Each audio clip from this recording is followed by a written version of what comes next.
o mentor do primeiro que me abordou, falou com ele: fique aqui, que você agora vai ouvir a história de um outro garoto. Era um espírito de um rapazinho assim de uns 17 anos. Aí ele chegou e fez: é aqui que a gente conta nossas histórias. Mas foi até bom ele chegar assim, porque deu uma leveza na hora, sabe? Fez: é aqui que a gente conta nossas histórias. Eu falei: olha, isso aqui não é um confessionário, a gente está batendo um papo. Nós estamos conversando. E o fruto do que conversarmos aqui, eu vou compartilhar com outras pessoas, não é? Ele fez: por que você faz isso? Se já teve muitos porquês. O porquê de hoje é que eu acho que é um trabalho que eu preciso fazer. E me falaram, né, que as pessoas vão ter mais consciência. A senhora acredita nisso mesmo? Você tem que acreditar, né, meu filho? No meu trabalho. E como é esse trabalho? Eu encarnei como paranormal e tinha como tarefa vivenciar experiências no mundo espiritual e compartilhá-la através de livros. E hoje eu faço através de livros, mas também através de um trabalho que eu tenho, de conversar com pessoas. A senhora acha que isso já deu algum resultado?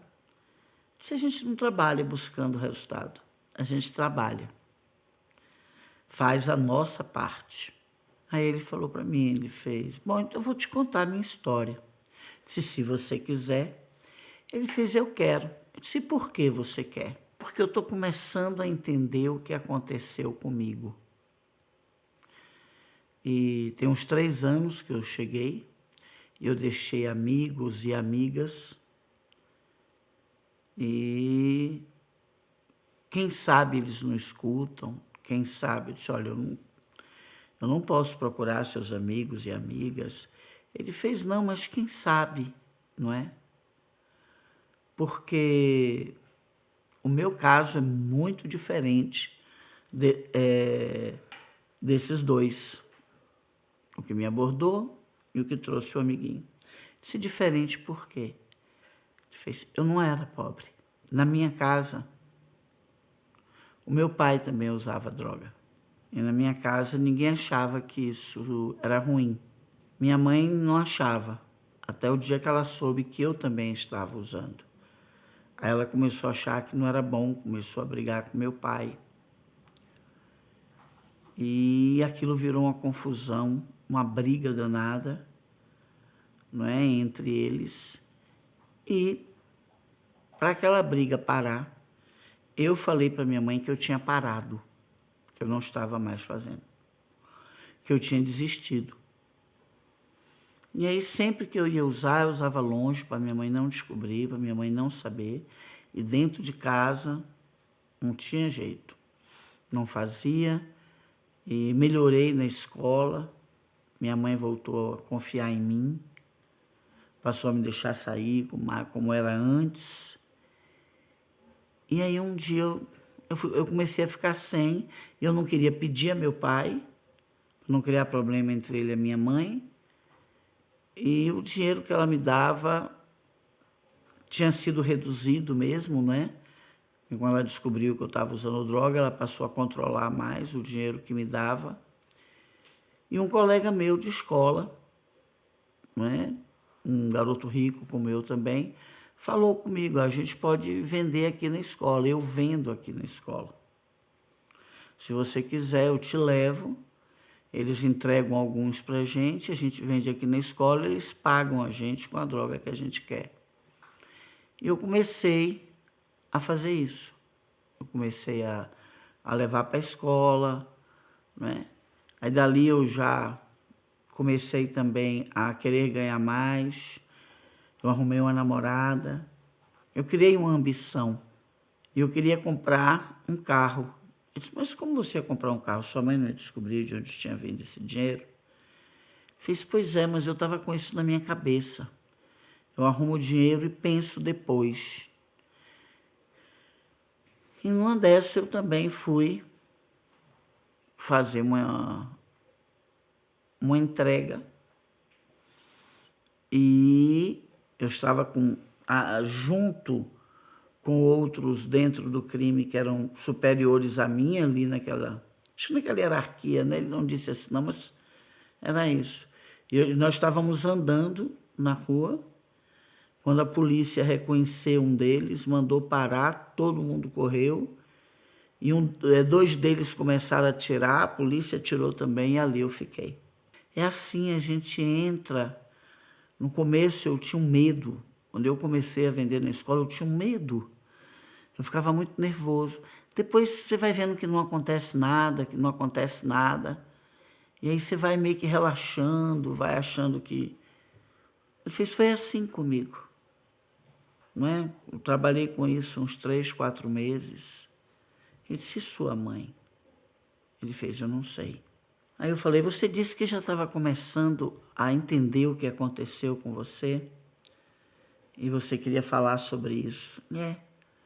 Isso que você acha que começou a acontecer com você? Eu não sei porque meu pai casou com uma mulher que não gostava de droga. Eu não sei porque ele fez isso. Eu disse, mas isso aí é seu pai. O que eu quero saber é o que você entendeu da sua história. Ele fez, eu entendi que eu nasci numa casa onde meu pai dizia que tudo bem, ele já sabia que eu estava usando droga, já há meses, antes de minha mãe descobrir também, não é? E ele falava que se ela descobrisse que eu estava fazendo isso, que eu não ia, ela não iria gostar. Eu fiquei em dúvida porque ela nunca brigou com ele. E depois, quando eu comecei, ela começou a dizer que aquilo não era bom, não é? Não era bom. Então, eu acho que isso deu muita confusão na minha mente. Eu disse, o que deu confusão na sua mente? Ouvi uma coisa de meu pai e outra diferente da de minha mãe. Eu disse, o que sua mente está dizendo a você agora? Que eu dei bobeira. Que eu dei muita bobeira. E que eu vou ter que fazer muita força agora para poder perdoar. Quem você precisa perdoar? Eu preciso perdoar meu pai. Porque eu fiquei com muita raiva dele. Já falaram muito para mim aqui que a raiva não leva a nada. Eu já estou também sabendo que não leva. Mas não é porque eu quero. Ele disse, sua mãe, você não ficou com raiva? Ele fez, não, raiva eu não fiquei, mas... ela sempre foi muito boba mesmo. Né? O meu pai saía, tinha outras mulheres, ela nunca desconfiou. Você acha que confiar em alguém é bobagem? Ela confiava no seu pai. E ele disse assim, não sei como é que ela confiava num cara como ele. E aí o mentor dele entrou na conversa e fez, você por aí não vai chegar a nada. Você ficar culpando seu pai, você também já não era nenhum menininho, você já estava com 17 anos. Eu falei, não, eu fui ficando ambicioso com aquilo. Mas eu nunca consegui, só aqui, né?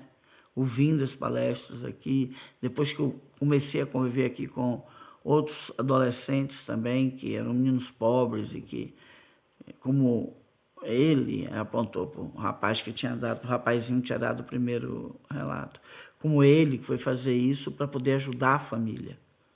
Não era o meu caso. Eu realmente peguei ali uma ambição, mas eu não sabia. Eu não sabia mesmo. Eu não sabia. E ele falava assim, eu não sabia que a droga realmente era uma coisa tão ruim. Tão ruim. Meu pai dizia que era um produto como outro qualquer, que era muito mais questão de política para não liberar, não é? Era muito mais a questão dos políticos, uma política que tinha países que aquilo ali era super normal, que era certo, que não tinha problema nenhum, e que no país que eu estava era um problema mais de política.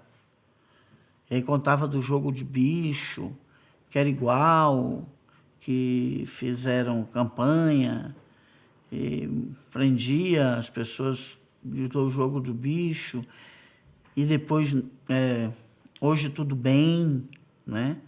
Hoje isso pode acontecer. Quem está em outros países é um tipo de jogo de loteria que era contravenção. Esse garoto, no plano espiritual, me disse que tudo bem, mas eu não sei.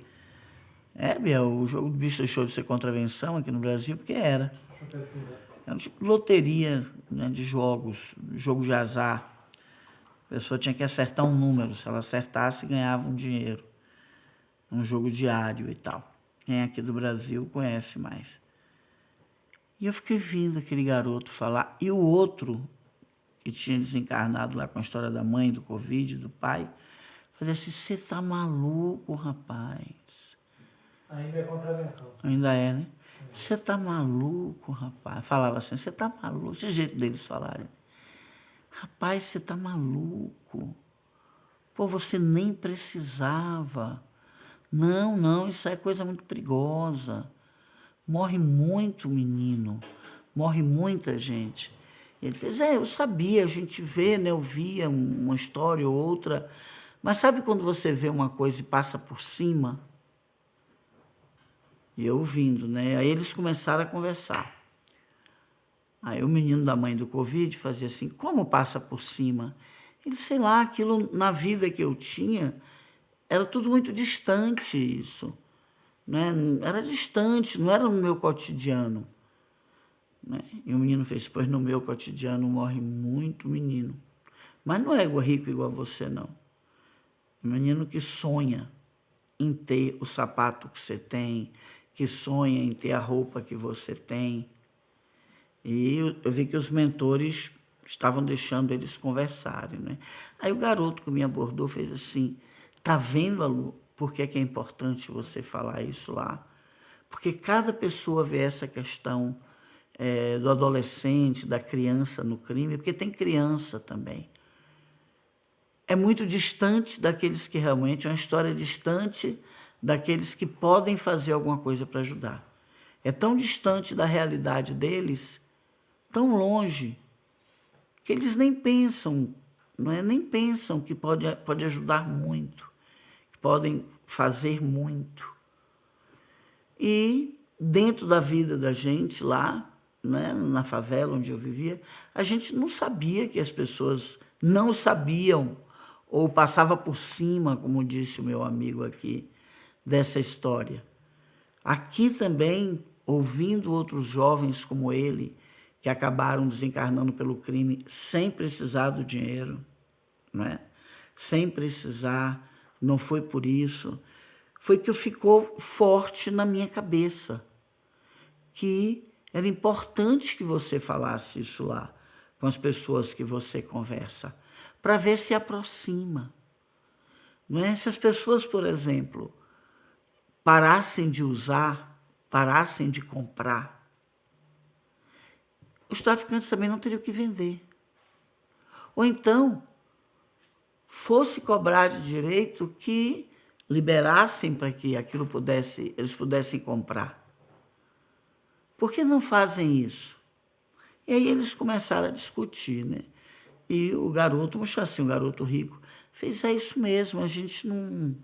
Fez, eu acho que meu pai era uma pessoa até que ajudaria a lutar por isso, para poder liberar, porque ele acha que é só uma questão política.